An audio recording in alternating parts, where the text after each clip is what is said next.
So my daughter Yara is 5 years old, or as she will correct me if she was in the audience, I'm 5 3/4, Pa.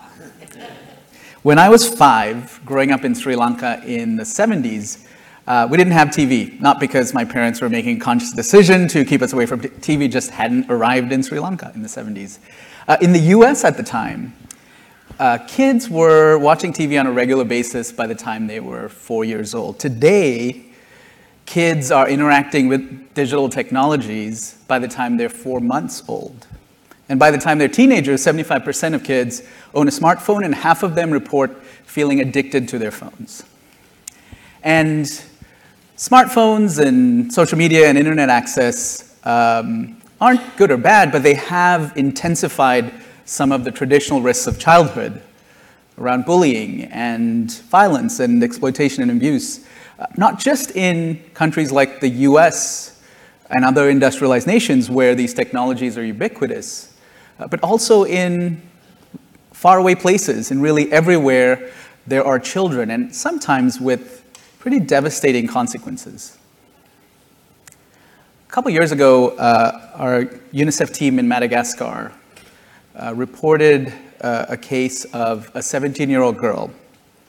She had been put in a really terrible position where her teacher was asking for the equivalent of $300 US to get a passing grade in her class. And she was desperate, and she asked for help from a man she had met online 6 months earlier. He convinced her to meet him in person, kidnapped her, took her home, and repeatedly abused her for 2 months. Now, the local police eventually rescued her and got her to a center that was being supported by UNICEF, where she was able to receive the medical treatment and the psychosocial support that she needed to slowly start to try to recover from this trauma, and she's back in school now. But that story represents the worst case scenario you could possibly imagine in terms of the dangers of having kids exposed to technologies before they're ready or without the right safeguards. But we can't approach technology with fear or in search of absolutes.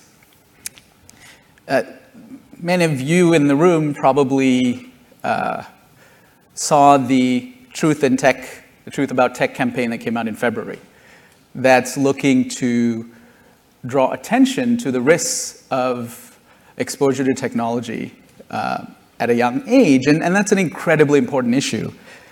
You know, the risk of tech for kids is real, and it's something we all need to be very conscious of. And some have compared that campaign to the anti-smoking Truth campaign in the 90s, and others have questioned that comparison. There was an op-ed in the New York Times that came out in March titled, "Your kid's smartphone is not like a cigarette." And they were arguing that while the risks of tobacco are pretty black and white, the risks of technology are more nuanced. And they were pushing for a different kind of comparison,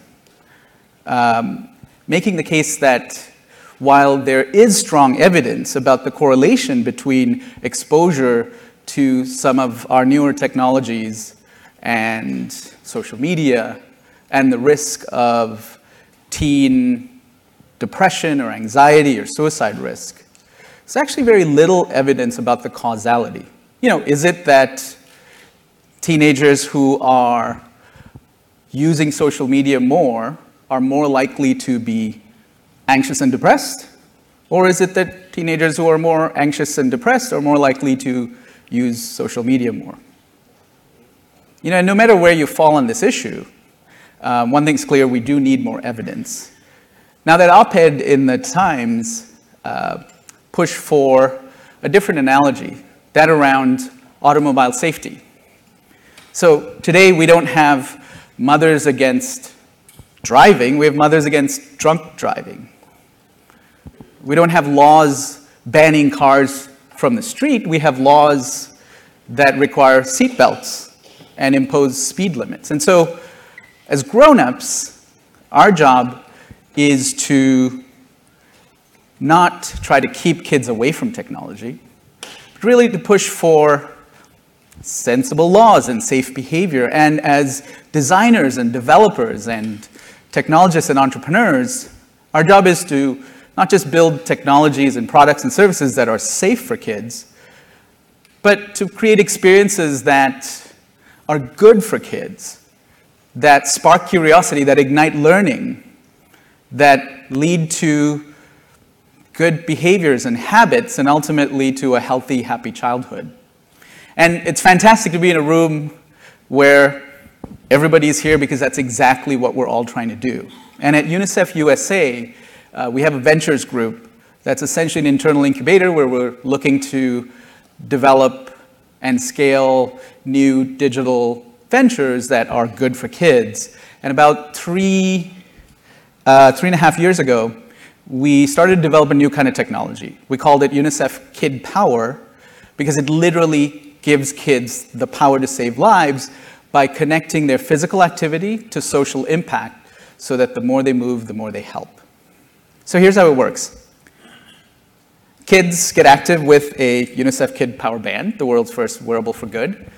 And as they get active, they earn Kid Power points. It's essentially a virtual currency for good.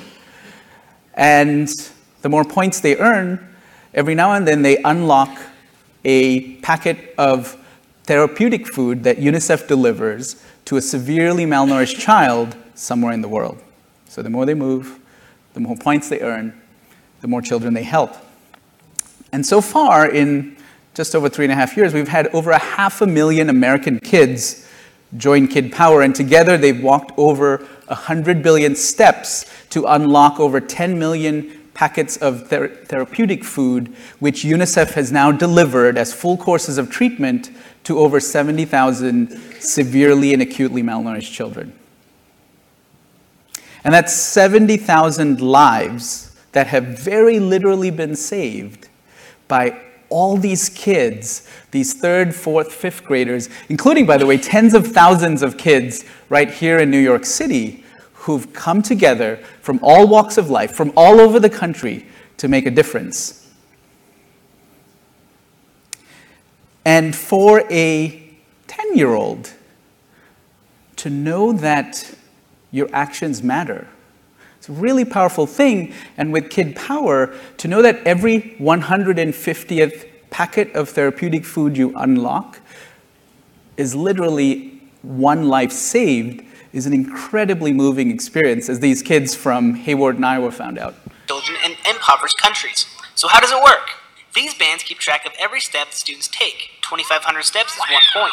10 points earns a therapeutic food packet that UNICEF distributes for a child in a malnourished country. Approximately 150 of these packets saves one child's life. Miss Vandysland's 5th grade class had a goal to accomplish this feat, something that was accomplished rather quickly once they all put their mind to it. And that first time that we hit the first 150, we like all whooped, and I swear the whole school heard it. And then one of the kids was just like, "Oh my gosh, we just saved a kid. This is so awesome. I feel so great." So what are the kids' thoughts on helping out? If I was in that situation, it would just be really hard, and I don't want anyone to have to go through that. I didn't know that like a kid 5th grade like me could save a whole bunch of other kids in other countries. While this program is for a great cause, Vandysland hoped her kids got the most out of the program. We were hoping that maybe this program would give them a little bit of appreciation for what they do have, and it's a simple way that they can help. And for all the kids who took part in the program, they have amazing, well, they can say it better than I can. In Hayward, Derek Cranagan, Siouxland News. And each kid will... So we started with a very simple insight, that kids from a very young age have a deep, deep desire and a need to feel like they matter.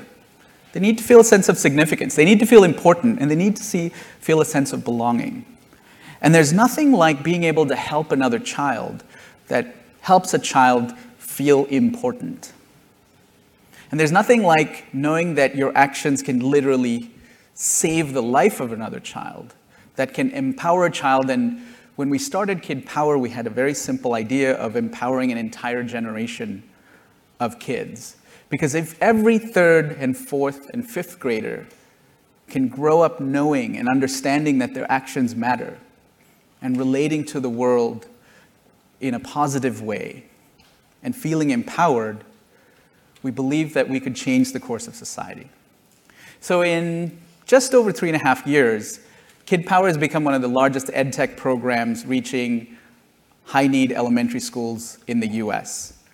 We're now in thousands of schools across 1,000 cities and towns in 49 states, and schools where on average 85% of the kids are eligible for free and reduced price lunch. Schools where there's no Wi-Fi classrooms, where there are no tablets or laptops, Chromebooks, and anywhere to be seen, and communities where there aren't safe play spaces.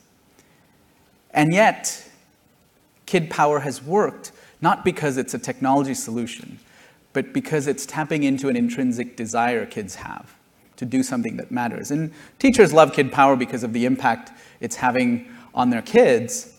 And they see the dramatic changes in those kids, not just in terms of getting them moving and getting them active, but also helping them understand their place in the world and understand the power they have, and starting to become more globally aware and become more aware about the challenges in their own communities. And so Kid Power has been incredibly successful, and as a technology, it's succeeding in a space in the variables category where many are failing, because we're tapping into intrinsic motivation and not rewarding kids with external prizes or entertainment, which are passing and really hard to sustain, whereas helping a kid feel like they matter is a really powerful thing that only grows over time. We launched Kid Power as a consumer product at retail based on the success of our school program. It was named one of Time's 25 Best Inventions. It's performed from day one as the #2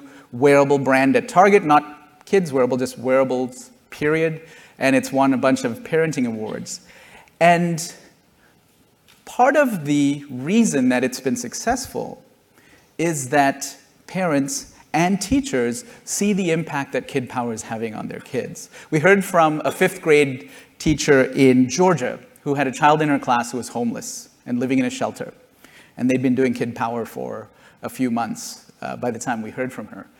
And this boy kept a little notebook with him at all times, because whenever he synced his band in the classroom tablet where we're running our app and see the packets of food he was unlocking, he would just take a note of it in his little book. And every night, he would share that notebook with his family in the shelter, because he felt so proud. Even though he didn't have a home, he didn't have a phone, he was literally saving lives, the lives of children way across the world.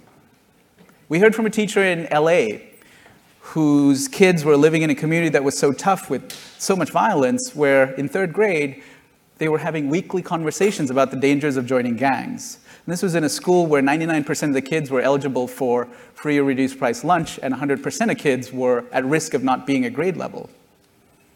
And a week after they'd started doing Kid Power, this one boy had gotten up and said, "I'm not going to take lives anymore." He's in 3rd grade. "I'm going to save them, because now I know I can." And it only took a week of Kid Power for this child to understand that his actions matter and that he could have a positive impact in the world.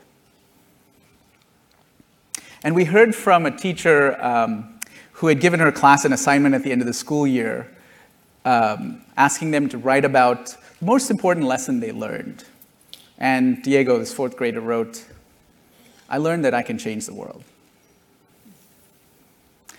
And as these kids are starting to learn the power they have and learn their place in the world, they're also becoming more globally aware with Kid Power. We invite them to go on missions, which are essentially virtual journeys. In the classroom, those journeys take the form of standards-aligned lessons and games and activities that the teacher can do at home. It's an in-app experience, and it's a journey to discover another country. A country that these packets of food that these kids are unlocking is going to. And as they're discovering these countries and these cultures, they're starting to understand about these different cultures, not from a paternalistic point of view of look at those poor communities and these poor kids, but through the eyes of kids just like them, who also hang out with their friends and joke around and play soccer and like hip hop. And as they go through this journey, they're also unlocking little bits of content, whether those are videos of kids or interesting facts about the country or stories of impact, the impact that they're having through these packets of food that they're helping deliver, or impact that kids just like them are having in their own communities. And so they're starting to learn about Burkina Faso or Haiti or Pakistan, not as these faraway places to fear or avoid, but as fascinating cultures to explore and to understand, and that perspective will stay with them forever and hopefully inspire them when they grow up to create a more inclusive society for everyone. And by the way, we're probably the only app in the world where we've designed it to minimize screen time, and I hope we won't be in a year from now. Because the only way to make progress in this app is to go get active in the real world and collect steps by running and jumping and dancing, and then apply those steps to move your in-app avatar through this journey. And at some point, you run out of steps. We've tried to make it last no more than a minute or two, so there's a natural limit to how much use you can get out of this app. And then the only way to keep going is to go back out and get moving and collect more steps. And we've found that, not surprisingly, parents love Kid Power too. And about 2/3 of our home users actually participate as a family. And last year we released a device-free version, a band-free version of our app so that parents could join just using HealthKit or Google Fit and their smartphone as the activity tracker. And a few months ago, we released a Teams feature so that kids could recruit their friends and their parents and get active together to save more lives and engage in some friendly competition. And it turns out that if you are competing with, in my case, a 5 3/4-year-old, little people with short legs take more steps. And you just can't win. And we've talked to our users about what they want to see from us. And we've thrown lots of things at them, VR portals and AR rewards, and they like all of that, and we are working on all of that, and they're going to come out over the next few sprints. But the number one feature that our kids and teachers and parents wanted was the ability to have impact locally. They love being able to help kids around the world, and they want to do more. Because once they've realized that they have the power to help, they want more. And so we're building out a way for kids to use these Kid Power points that they're earning as a virtual currency for impact and apply it to the causes they care about, including in a hyper-local way to the local charities in their own neighborhood. And we're working with a number of partners to create a lot of different ways that kids can earn these points by completing service projects in the classroom or AR challenges at home so that they can earn more points and have more impact, including right at home. And ultimately, we want that Kid Power point to be a currency for good that can exist everywhere, that kids can earn through things that are in their power without needing money or a job, but that they can then decide on what's most important to them. And they can start to understand the issues that matter in their own communities. And they can have the power to take action and make a difference about those things they care about. And no surprise, our Kid Power kids aren't waiting around for us to figure this out. Last year, a group of 4th graders in Klamath Falls in Oregon had done Kid Power, and they loved helping kids around the world. And they decided that, you know what? They want to do more in their own community. So they self-organized the food drive. They convinced a parent to drive a Subaru into the parking lot. That's the Subaru. And they filled it with 4,000 pounds of food and then had it driven over to a local food bank. All by themselves. Well, except the driving part. They did it again this year. And this time, they filled it with 16,000 pounds of food that would help families right in their own community. And Kid Power isn't our brand. It's not just a platform. It's a very real force that exists in the world And together we can help unleash it. Because there are 2 billion children in the world. And imagine the kind of world we'd be living in if we could work together and help unleash that power to help and that power for good that resides within every child. And so, as developers and designers and entrepreneurs, as we're building new technologies and creating new products and services and experiences, let's not just design for stickiness. Let's design for goodness, and let's not just measure ourselves based on daily active users. Let's push ourselves to drive towards something more meaningful. Because why not move the bar so that we're holding ourselves accountable and pushing ourselves towards daily human connections, or daily healthy behaviors, or daily acts of empathy and compassion? Because if we can do all of that, then we will change the course of society for the better. Thank you.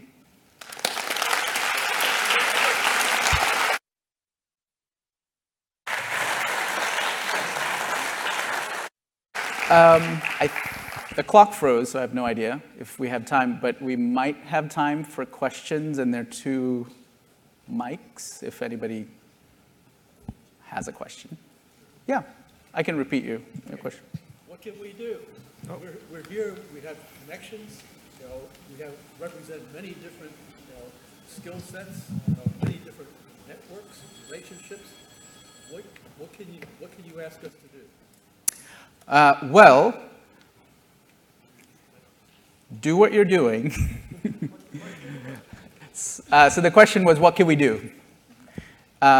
Really, the most important thing you can do is to design, if you are designing experiences for children, treat them as little humans who do have the power to make change. And, as UNICEF, obviously, this is what we believe in. We believe in children's potential, and we have programs all over the world, some using technology, some that don't, that are based on this fundamental belief that kids do have the power to make a positive change. And so we work tirelessly to give kids agency and give kids voice. Everything from, in Nepal, UNICEF teams on the ground have been working for a couple decades to set up a network of child clubs. And there's now 11,000 child clubs in villages across the country to get kids to organize so that 10-year-olds and 15-year-olds are working together to figure out what they want to do in their communities. And UNICEF then worked with the government to create a mandate so that flows of federal funding that go to village committees that are essentially a bunch of village elected and volunteer adults making decisions on how to invest those funds to improve the community. UNICEF was able to work with the government to create a requirement that those committees, these are thousands of committees in villages across Nepal, need to have a representative from their local child club with an equal vote. And if they do, they unlock 10% more of the budget. And so now you have a bunch of 12-year-olds sitting with the village elders making decisions on what they should invest in the community, and a group of former child laborers in Morang district in a rural part of Nepal formed a club, got their representative on the committee, and pushed for stronger legislation against child labor and rehabilitation programs and after-school programming for all these kids that they represented who were affected by them. So what would happen if we believed that giving kids voice and giving kids agency actually could make a difference? And we didn't view them as, little humans who require care and feeding. So that's the most important thing. And then if you want to work with Kid Power, come find me. We are, exactly. We're building something as an open idea. And the simple idea is kids have the power to help. And we're now engaged in a bunch of really exciting conversations in creating an impact, essentially an impact layer around the world that kids can unlock through things that they can do in their power and make a difference. Sorry, go ahead. Hi, I'm Emmanuel Guardiola from the Cologne Game Lab. And it's a fantastic project, honestly. The impact is impressive. I have maybe an ethical question about the first part you speak about, and I'm sure you thought about it, and I want to have your perception of it, about the fact that we can have another perception on when the life are at stake for, like, run, or a child could die. And maybe that it's not totally positive as a perspective for these children. So how do you deal with that, and how do you position yourself ethically? Yeah. So we don't, it's a great question. So far, we have not had kids come back to us with that question. And we do spend a fair bit of time around kids who are using Kid Power and participating. Two things that we've done to kind of help balance that out. We talk about collective impact. So while a lot of the design of the experience has really positive reinforcement along the way, and if you're wearing your band and you're reasonably active, you're earning maybe 4 or 5 Kid Power points every day. Every time you do that, it vibrates, so you get a haptic signal, it scrolls, you're amazing, and 4 or 5 times a day, we're just reminding the child, you are amazing, because you're making a difference, and you can, and it doesn't take too many days of that before you start believing it. The question really around, are we putting these kids in a tough position if they start to think that if I don't run more kids will die? When we talk about impact and lives saved, and even the math, the sort of virtual math of connecting points to packets and a life saved, requires a group effort. So it's less about me as an individual and how many points I'm taking, and more about me as a classroom or a town or a city or a family or a team and our collective impact, so that if we're not hitting those goals or saving a life, I don't feel personally responsible. It's a collective effort. And so we also don't spend a lot of time talking about children dying, although we do talk about lives being saved. And really, it's, the biggest choice we've made is to shift away from rewarding individual performance and focusing on collective impact. And even as we're scaling up our classroom program, which we now have a device-free version of it, because a $30, $40 barrier to entry is a pretty high hurdle if we want to scale and reach every kid. So our school-based program, if you have a band, great. If you don't, we released a streaming service called Kid Power-Ups, where there are 3 to 5 minute dance breaks in the classroom, because teachers are always looking for, they call them brain breaks, just get kids up and moving and then sit back down so they can focus. And with those, every 10 Kid Power-Ups unlocks a packet of food. And then you start wondering where those packets of food are going, and then we have standards-aligned lessons about Burkina Faso or Haiti, and then we have projects that require collaboration where they can earn extra points. So it's a group experience, and we try really hard to reward the group, because there's a lot of, and some of you are in the ed tech space, and there's a lot of interesting and highly advanced AI-driven tools that are coming to market where you're rewarding and punishing individual children, and that is not good, because the last thing I need to be worried about as a 3rd grader is that if I don't clean up my desk, I'm going to get a ding for it that my parents immediately find out through a push notification on their smartphone. Really don't do that. That is terrible for children.